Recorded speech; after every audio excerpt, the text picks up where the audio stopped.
in arthritic knees over time.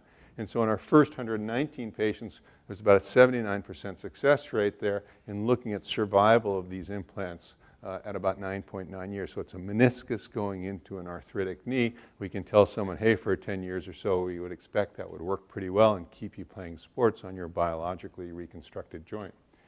And then not only for the meniscus, if we're going to put that in an arthritic knee, we know that if we leave the raw surface rough, it will fail, so we have to graft the articular cartilage. And we do that by using the patient's own stem cells from their intercondylar notch, their own cartilage and bone. We make it into a paste.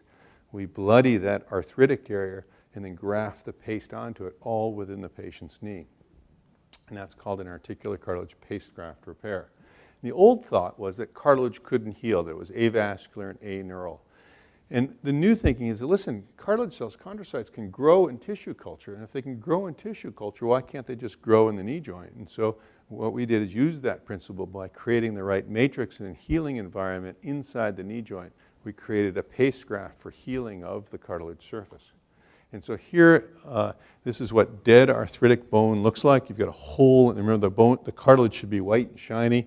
You've got this arthritic area in the middle, and what we do is fracture it and then graft right into that fracture with the patient's stem cells and paste, create a bleeding site. And we got this idea from two things. Number one, when we used to do ACL reconstructions and we would open up the notch inside the knee, we often saw that that notch would heal in on its own. And I thought, well, if it can heal on its own there, maybe it can heal on in if I transplanted that. And the second thing was that in my skiers, the bigger their injury, the bigger they smash their knee, the bigger the healing response. And so in an arthritic knee, essentially the surfaces are somewhat dead. And so the thinking was, well, if I could take those surfaces and freshly fracture them, it's typical orthopedic surgeon talking, right? If you can really smash it and break it up, then I could create a whole new eruption of bleeding and blood supply and a healing response, and that's what we did. And so the prior hypothesis was these little fractures, and our expanded hypothesis was fracture it a lot and provide it with the right matrix.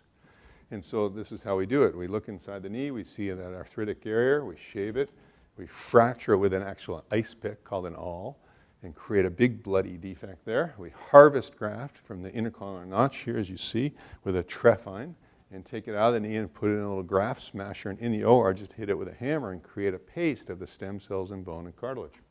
And then we take that paste and graft it back onto the surface. And we wondered, hey, does that paste actually contain stem cells or progenitor cells? And we did a study in San Diego with a lab that put the paste into a chondrogenic media, demonstrating that we did indeed have progenitor cells within that paste, both in young people and old people. We did a study in young acute chondral injuries, and we did a study in patients coming for a total knee replacement. And so in our characterization study, we were able to demonstrate that both young and old have progenitor cells that can grow new cartilage. And we demonstrated that their healing ability occurs both in the paste and in the core of bone, and that the cells are indeed progenitor cells and can become cartilage. And so then we looked at clinical results in arthritic knees. And so the slide on your right, this is an arthritic surface here. So the femur is on top. That's raw bone. My gold probe is coming in here. There's no meniscus. And then the slide here is one we've grafted and healed and put a new meniscus cartilage into. So it's white and shiny and smooth. And that's the kind of result that we wanted to see. And so we went and published that data in a clinical prospective trial looking at patients in a 2 to 12 year follow-up study. And we used a bunch of subjective questionnaires to see how well it worked. So in the first 145 patients, there were 76 medial side and 23 lateral side there. These are fairly large areas inside the knee joint. We used subjective measures over time, asking the patient to fill out questionnaires, and looked at the success rate in these very arthritic patients that we were rebuilding biologically. And pretty well overall success rate of 107 out of 125 patients during the course of this study. And so we then did a biopsy of all those patients. Back then I asked all my patients to come back for a second surgery, a second look arthroscopy and biopsy. And about 70 of these patients did that, and we sent off their biopsies for outside objective review, trying to see what type of cartilage did we regrow. And about a third of it looked to be almost nearly normal cartilage, and the rest was a mixture of repair tissue and articular cartilage. And so right now there's no other choice for rebuilding the knee biologically for patients. You can either do a joint replacement, metal and plastic, or you can do a biologic replacement if there's still enough joint space left to do so. And so the problem here is what do we then do if there's an entire surface that's worn off inside a joint? What we do today is we do a partial knee replacement with metal and plastic, or a full knee replacement. So this is a partial knee replacement where you put a metal cap on the end of the bone, a metal tray and a plastic tray here. And that's what a full knee replacement looks like when you completely replace the surfaces of the joint. And so today what happens, and if you have a part worn out one side of the joint, you'll see a metal cap comes in and covers that. And what I would really love to do is, instead of putting a metal cap on, I'd love to put an entire cartilage shell graft on top, healthy cartilage on day one. Now let me explain why that's such a problem. So in a shell graft, you would be taking a layer of articular cartilage and underlying bone out of the freezer, right? Somebody had died, they donated their knee, you carved off that graft, you put it in the freezer. And the problem is that once it's in the freezer, all the cells are dead. So you've got a dead layer of thick articular cartilage and underlying bone. So number one, how do you get it into the knee? Number two, how do you get cells into it? Number three, how do you keep it alive? Those are the challenges. And remember, I started out this talk by talking about things that are totally outside the norm and that you'll suffer some ridicule from. And this is one, you know, putting an entire new cartilage surface on a bone is one you will expect to suffer some ridicule from. Because the hurdles are huge. How do you get cells into this dead cartilage? How do you replace the arthritic surface? Could you even keep them alive? And so the tactics that we developed and are working very hard on and have not solved. So let me just explain, we're midway through this very difficult problem, and I would love to have your help and anyone here in the audience who wants to share in this kind of research. This is where we are in the state of the art of trying to rebuild knees biologically. So what we designed was a vacuum technique of sucking cells into the cartilage graft. And we demonstrated we could actually get them in there, and we even demonstrated we could keep them alive. And let me show you how.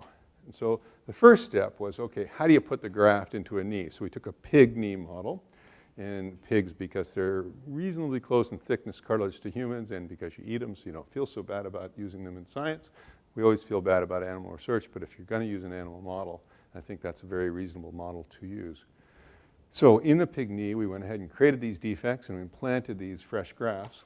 And so here's this graft of cartilage and bone. And then here's what a healthy joint looks like. You see the white, shiny cartilage. You guys are all now expert at white, shiny cartilage inside knees.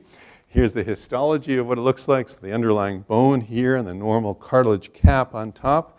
And you see this nice columnar formation of cells within normal cartilage. So that's the goal of what we have to get back to if we're going to be successful in putting in a cartilage shell graft. So here's a pig knee now. And so here I've created this big trough inside the knee to replicate what would it be like in a really arthritic knee that I had to completely resurface. And so here's the model, the drawing on the right, and then here's my shell graft put inside the knee and held in place with these two little tacks that are resorbable tacks to hold it in place there. So that was our model development. Hey, how would you do it? Would it work? And so here's fresh. So I took fresh cartilage from a pig and put it into a fresh defect. And in fact, the cartilage looks pretty healthy and healed pretty well. And remember, in this case, I'm starting out with fresh live cells and live cartilage. So this is my model. How could I do this now with frozen cartilage? So we know at first we can do it, at least in fresh. And so now what we want to do is take dead cartilage and see if we can recellularize them. And so we developed, so here just for control, a viability control. So here's what cartilage looks like. Here's the layer on the surface, the bone over here. There's no cells alive inside there. It's dead, it's frozen, the cells are dead. So what we do is and this is a viability study, a stain that stains live cells. And when they're alive cells, they turn red inside the stain. So here's our control. So here what we did is we put it in our vacuum pressure technique, and we were able to suck cells all the way into the cartilage, and indeed we got them all the way into the thick articular cartilage surface. So we were pretty happy that we could do that at first. And on the viability study, you can see there's tons of them alive. So on day one, in the test tube, on the lab bench, we can suck cells in, we can get them in there, we can keep them alive. And even deep down in the deep layers, they're alive. So next you say, okay, well, cool, you can do that on the lab bench. Can you do that and put them back inside a pig knee? And so then we went back to our pig model, and here's our thin shell graft test graft, and then here's our observations. I'll just take you through a few of these because we're a little bit out of time, and then we can answer some questions. So here's our model. So here we had some perfect round dowels as one model, and then we had our seeded shell grafts here on the bottom as another. And then, and so here's what it looks like inside the knee joint itself in our clinically relevant model. So here's the defect, and then here's the shell graft in place. And then here's what it looked like healing at 20 weeks. It looks terrible. So the problem was that we can get the cell, we can figure out how to get it in, we can get cells into the graft, but they don't stay alive inside the animal knee over the course of 20 weeks. So the problem we have to solve, and we need your help for, is okay, good trick getting them in there. Here's some other ways that maybe would work to keep the cells alive inside the cartilage and therefore be an effective, complete cartilage surface replacement technique. And that's the state we're in right now, is trying to figure out that problem. And I can show you lots of slides. We did it from bone marrow. We did cells from fat. We did cultured chondrocytes. We looked at all kinds of different cell sources. None of it made a difference. So I'm going to stop right there because I can keep going forever. But I'll run out of all your time if I do. And I'll just take questions and go any direction you want to go in. Yeah, so inside the joint, cells are nourished by both the blood supply from the bone and the synovial fluid inside the joint. And so we don't currently do anything different than that, but if you have an anabolic or some other way to stimulate those cells to stay alive, I'm all ears. So what we do in the meniscus whenever we can save it is we actually sew it together, and the glue that we add to it is called fibrin glue. Sometimes we add a fibrin clot or we add PRP, which is a growth factor, to help stimulate repair. And the two criteria that I use for saving the meniscus is, number one, is the tissue healthy enough, not degenerative and beaten up? And number two, can I get a stable repair? Because if it's unstable, it'll just re-tear. So you always need to know the bias of your surgeon or the bias of your researcher. So I'm very biased towards saving those things. So I'll push the limits for my patients to try to save them. Sometimes I'll fail, but I'll really push the limit hard to try to repair those. Other surgeons don't have that bias. They might have a different bias and say, hey, it's much easier for you just to have a quick surgery or take it out and deal with the problem later. So you always need to know the bias. The question was, what's the stage of the different studies relative to the FDA and what are the filings that you need to do? So for the first thing that I designed, the collagen meniscus implant, that went through its FDA device trials. There was no predicate device. A predicate means that there's some device that came beforehand that this device is just like, and if that predicate device was on the market before 1976, then you can say, hey, we're just like that, and you go through a very usually quick pathway through the FDA. If there's not a predicate device, then you have to go through what's called an IDE, a full-on investigational device exemption, which requires both a pilot study and then a wide clinical study in devices. And so for our ligament product, the xenograft ligament, that went through a pilot study in my clinic, and then it went to a wide clinical trial in Europe, and it's got approval to do a wide clinical trial in the United States, but hasn't started that trial yet. So in the ligament study, the blinding was against allograft. So the patient received either a pig ligament or a donor human ligament. The patient didn't know. The surgeon obviously knew because he was putting it in, but the evaluator at the different time intervals didn't know. So both the patient and the evaluator were blinded. The question was, how long do people, are they relatively immobilized? How long do they have to stay off it for the different procedures? And so if we're regrowing cartilage, articular cartilage, that takes time to mature. And if it's on the end of the femur on either side, then we have patients use crutches for a month and a CPM or a continuous passive motion machine to mold the cartilage and tell it, hey, be cartilage, don't be bone. If we're rebuilding a ligament, that a patient can weight bear on right away because it's better for them, it's better for the muscle development to have full weight bearing. In a repair of a meniscus, it depends on how stable or unstable the repair is and what the location is, determines whether or not we use early weight bearing or not. But generally, after a month, most of these procedures can take weight bearing and activities. By 3 or 4 months, they're maturing. Most collagen tissues mature over the course of 12 months, and so they get better and better and stronger and stronger. Sometimes as they remodel, they may go through a little weakening phase and then get stronger after that. Pigs are plentiful. They're cheap. They're strong. They grow to 600 pounds, depending on the breed, in 6 to 8 months. So they create very strong ligaments. And so And pigs have been used for human transplantation, heart valves, insulin, skin, all kinds of applications. And so for an animal to human transplant, it makes for a very good model. So my practice treats shoulder, knee, and ankle. The stage of cartilage replacement in the shoulder is nowhere near the stage that it is in the knee. While we can do some of these procedures in the shoulder, it's far behind the knee research. Yeah, so the question is about hyperbaric oxygen, and really that gets back to our question about how do we provide nutrition to the cells. So some tissues heal better with a higher oxygen tissue tension, and some tissues heal better with a lower oxygen tissue tension. Articular cartilage may be one of those tissues that does better with lower oxygen tissue tension. So it depends on the tissue. Most soft tissue healing, most wounds, do better in a hyperbaric chamber, higher oxygen tissue tension. And so you'll find that a lot of wound care, severe burn care, and other care, they'll use hyperbaric chambers to improve the tissue healing. And so what we did in that model was we created a defect and we inserted a shell graft, a little layer of bone. And what we saw in that slide and a bunch of others, which we just didn't have time to go through, is it often would recess or sink. So the underlying layer didn't support it properly. And so your question is, hey, could you do something either by supporting it better, fixing it better, building up the underlying layer better? And the answer is, I think we could. And so the next model study that we proposed, but we don't have funding for yet, would be to load the undersurface there with our paste graft technique, which we've already demonstrated works pretty well for healing, and put the shell graft on top of that. And there may be some other techniques too, better fixation, different model design. It could be a function of model design, why the cells died rather than just cell death. My real feeling though, and for all of you related to serum, the most depressing statement that I heard from Arnold Kaplan this year was that about 98% of all stem cells injected, all progenitor cells injected, die. Either they die on implant or by apoptosis they're planned to die.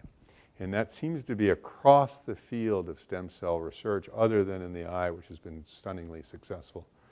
So there's something about taking these cells and manipulating them that they don't like.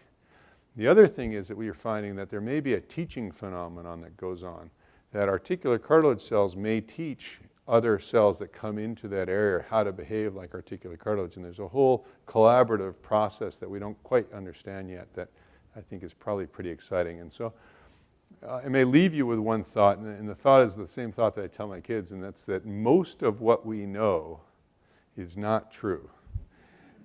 And so if you're doing next year the same thing you're doing this year, you probably haven't learned anything. And so my feeling is that most of what I know here and most of what I do for my patients is probably not as good as I should be doing.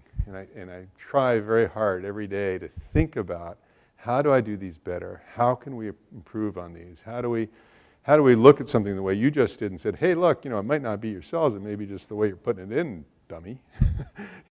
It could be something so simple. It could be so, it could be really just looking at it from a different position or a different point of view that'll help you to see the work you're doing from a different light. And so I'd encourage all of you, especially those of you thinking about going to science or those of you who are in science already, it's a phenomenally fascinating field of orthopedic science, I think. It's hugely helpful to people. Most of what we know is probably not true. It's wide open for your input.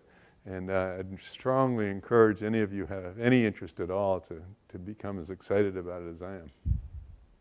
That's an absolutely remarkable repertoire of techniques you've developed, Dr. Stone. Thank you so much. You're welcome.